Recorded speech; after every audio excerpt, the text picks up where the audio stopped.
If I wasn't doing this challenge, I don't think I would ever... Oh my goodness, see you guys later. The hardest part about this challenge is truly remembering to hit only inside lines. It is so easy to slip up. Yo, did I just see Tomac or someone go flying back there? What did I just witness? I'd ruts, whatever it may be. Yo, man, Marv just absolutely obliterated me in that corner.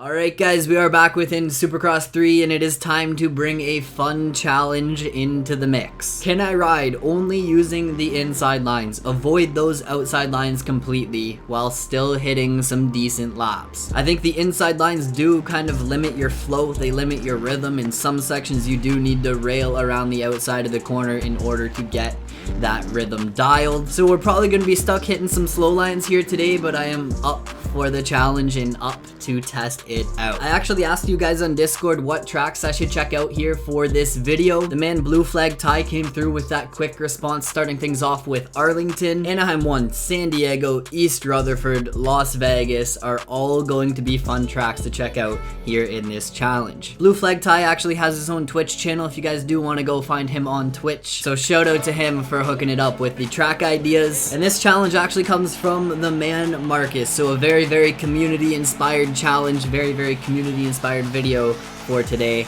Let's get into the action.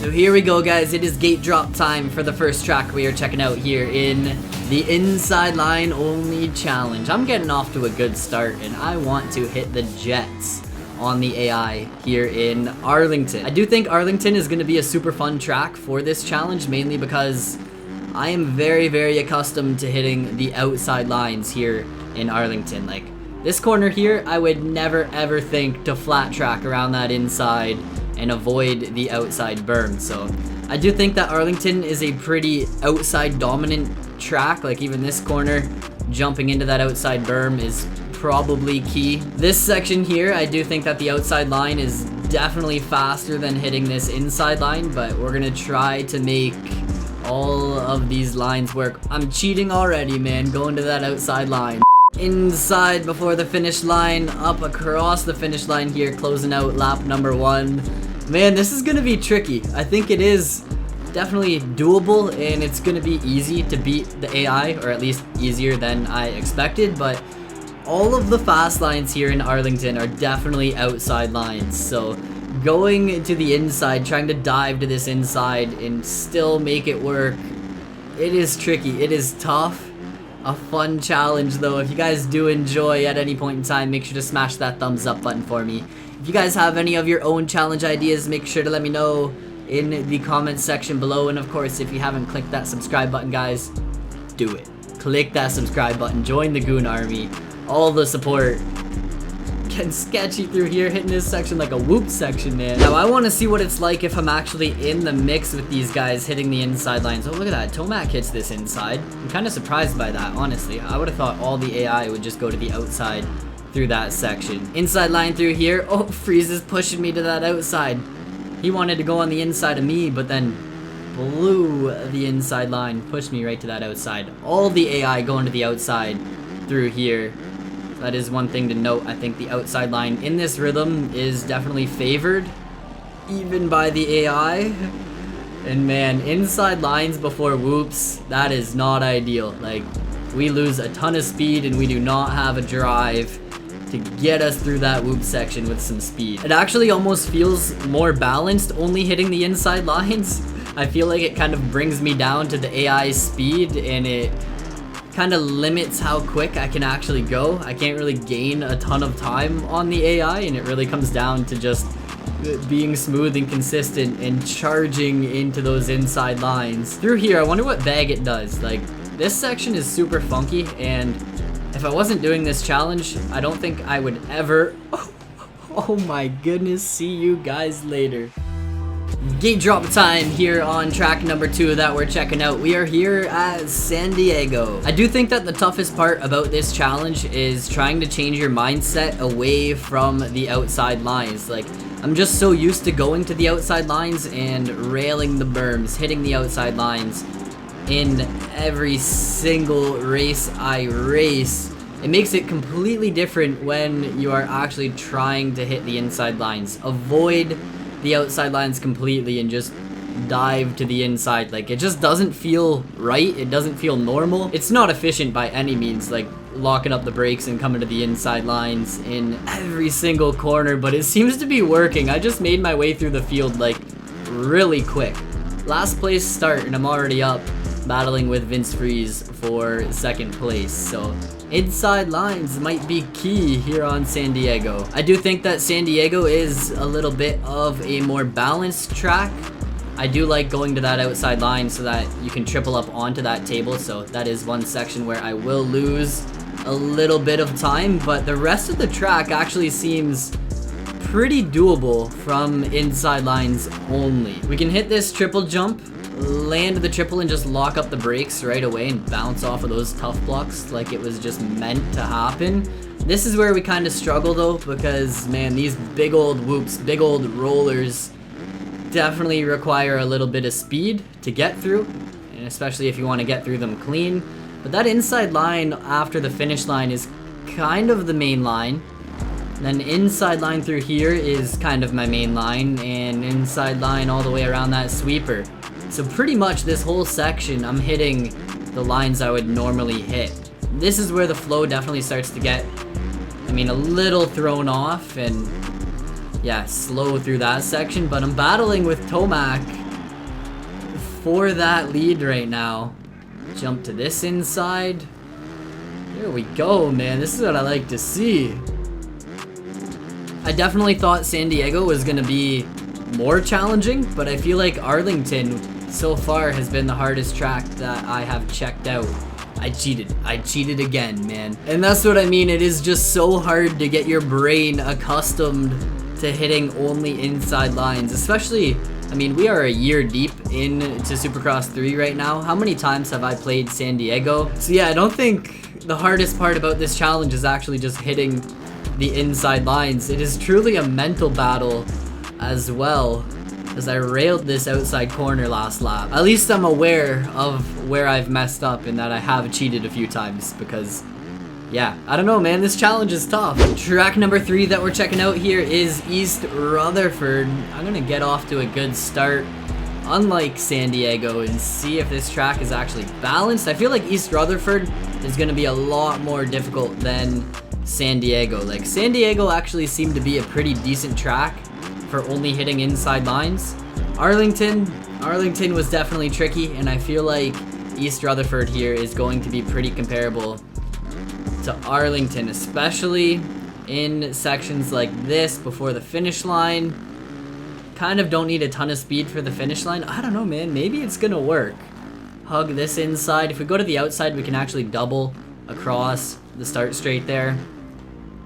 Sky that triple jump, baby, let's go. And I'm coming in hot, lock up the brakes, hug that inside, and yeah, we have no momentum for these whoops. Lock up the brakes and hug that inside. Oh yeah, this is tricky.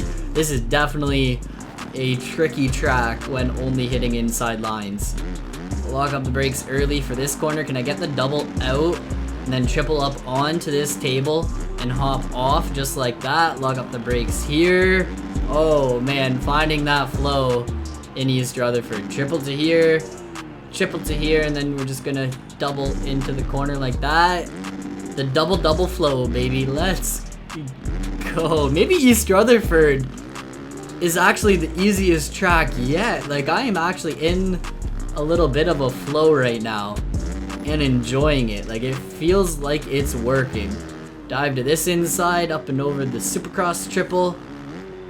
Lock up the brakes. Oh, that is a tough corner to hit the inside line in if you do case that triple in a little bit. And yeah, I said see you later coming into that corner. I'm curious to see what kind of lines the AI are hitting. They actually do hit the inside line before this whoop section, which makes sense, you know, block that inside after the start straight there. They do kind of jump to the outside for this section. Yeah, no one is gonna be locking up the brakes and hitting the inside line like I just did. That is just facts. Tomac I'm getting past you, my guy. Putting you back behind me. I want to see what they do through here. Does actually look like no one is going out to that outside berm. The ideal line for me through that section would be jump to that outside berm and just rail it. So I'm surprised to see that the AI are actually taking a lot of the inside lines here on East Rutherford, but there we go. Not clipping that triple into the corner and actually got a good inside line into those whoops.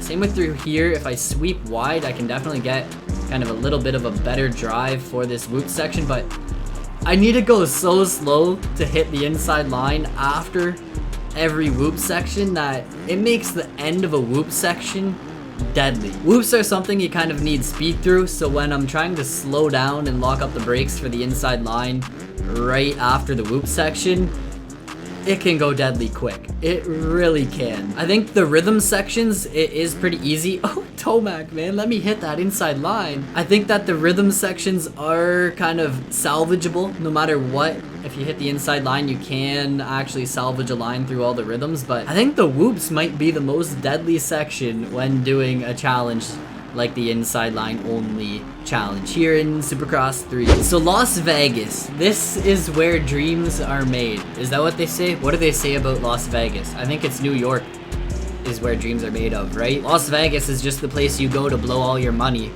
And I just realized I'm taking outside lines again, man. That is how tough it is. Okay, off track. The hardest part about this challenge is truly remembering to hit only inside lines. It is so easy to slip up. Yo, did I just see Tomac or someone go flying back there? What did I just witness? But it is so easy to slip up and drift to an outside line because I'm just so used to hitting the outside lines. I don't know, it's kind of a funky challenge. One thing about Vegas is that inside line there is definitely the fast line, so I'm pumped to put that inside berm to good use, and I wish more tracks kind of had inside berms, inside ruts, whatever it may be. Yo, man, Marv just absolutely obliterated me in that corner. But give this challenge a go for yourselves. Like, it is tricky, it's different, and it's kind of fun to just ride in a different style. For the most part, here on Vegas, I do actually hit a lot of the inside lines anyways, but now I'm forcing myself to hit every single inside line, and it changes up the pace of the gameplay a ton. You know, it's not about hitting super fast laps. It's all about salvaging lines and finding a flow. Like I said, the whoop sections prove to be pretty tricky, and you really have to adapt to riding only inside lines in order to hit some decent laps. Obviously, a lot of the outside lines prove to be quicker, and you can hit some bigger rhythms from the outside lines. The inside lines are definitely useful, and I think this video is kind of proving that when taking on the AI, you can still be competitive when hitting the inside lines. I think if you are trying to hit, you know, like top 100 lap times or whatever it may be, if you're only taking inside lines, yeah, you are a lost cause. Like, there is just no chance you can hit every inside line on a track and hit a super fast lap. It's just not the way a track flows. Marv, I really want to get some payback on you, man. He's sleeping. Yes, let's go. I just tapped his back end and sent him to the ground. He took me down earlier, so I felt like I needed a little bit of revenge. So for the most part, just a fun challenge. It's actually been kind of interesting seeing, you know, what lines the AI hit and how we stack up against the AI when only hitting these inside lines. I feel like each track that we played today went a little better than I expected. Like, I totally expected, I kind of cheated in that corner, let's be real. But I kind of expected it to be really tough, hitting only like inside lines, avoiding those outside berms, and trying to salvage rhythms, salvage a flow across. I'm cheating again. A fun challenge, but it is so hard to get that bind away from hitting outside lines. It's just totally against what you would normally do when you're playing Supercross, and it throws you all off. The inside lines do have potential to be quick though, so I hope you guys enjoyed this fun little video. If you did, smash that thumbs up button for me. Check out the Once Company if you guys want to get some swag, get your hands on some beanies, some hoodies, some t-shirts, whatever it may be. The link is always down below. Remember guys, oppose nothing, conquer everything, take on everything life throws at you, and crush those goals. Peace out.